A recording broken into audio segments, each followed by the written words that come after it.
The Dwarven arch found in Lord of the Rings is iconic. Dwarves of all franchises have stolen its shape, and it makes sense, because it looks strong and crystalline, just like the dwarves and the rocks that they live in.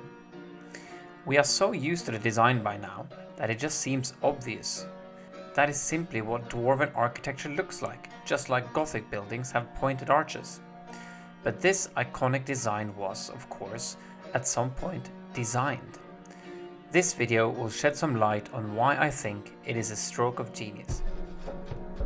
The concept artist that worked with both Tolkien and on the films was Alan Lee and John Howe. Instead of drawing inspiration from human history, like they did with Gondor and Rohan, the magical inhabitants of Middle-earth referenced modern decorative styles. The design of elves was inspired by Art Nouveau and architects such as William Morris, and this organic design fit the grace of the elves. More than that, William Morris had written a socialistic utopic fiction of a people that lived similar lives to the elves. The dwarves, on the other hand, was inspired by Art Deco. It is much more geometric, crystalline, and machine-like. This style was particularly prominent in America after the First World War. They had not yet experienced the devastation that machines could cause in war, and instead celebrated technological progress with ornaments. This period is known as the Roaring Twenties. Think The Great Gatsby. A time of greed and excess, and it would eventually end with a financial crash of 1929, and followed by the Second World War. The most iconic building from this period is the Chrysler Building.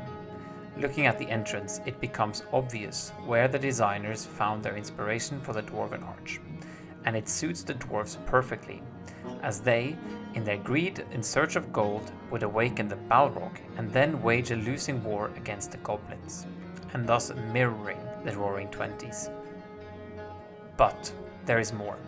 So far, the arch merely relies on our association with the form, in other words, just a symbol. But does the arch actually make sense purely within the world of Tolkien? How did the dwarves arrive at the shape? After all, structurally it would make more sense with round arches as they are stronger. Well, I have a theory, but let me start with one of my favorite architectural fun facts. Namely, that the form of the Greek architecture derived from a timber construction system. In the 2 millennia since antiquity, all the timber has rotted away, and we are left only with white marble temples, such as the Acropolis. However, Greece was massively deforested during antiquity, and much of the timber would have been used to build houses. In classical architectural theory, we can trace this design back to the quote-unquote primitive hut. What these buildings might have looked like was explored by the contemporary classical architect John Simpson. Along with a group of students, they built a timber structure that speculates that the capitals of the columns derives from braids that rope together bunches of logs, the logs representing the flutes of the column, and even the cornice would represent wooden notches and beams. When the prehistoric Greeks started building in stone, they would have wanted to preserve the divine image of the temples, even though it was no longer the most functional structure in stone.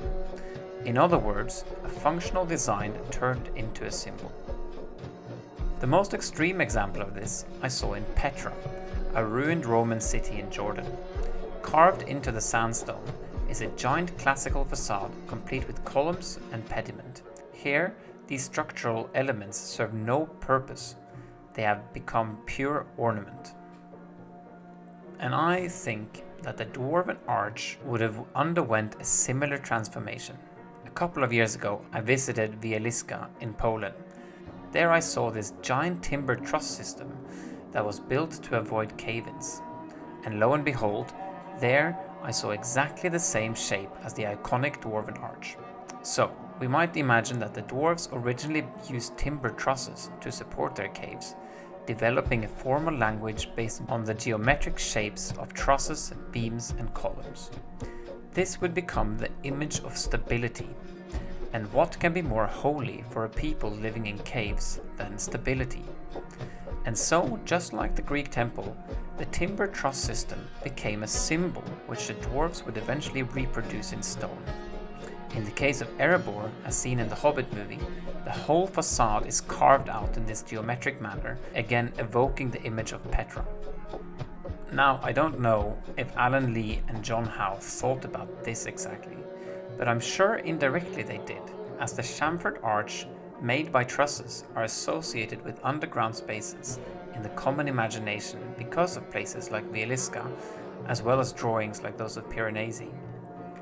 You might actually say that this functional form of the truss has in our mind become a symbol which Alan Lee and John Howe utilized, and which again later franchises would also utilize.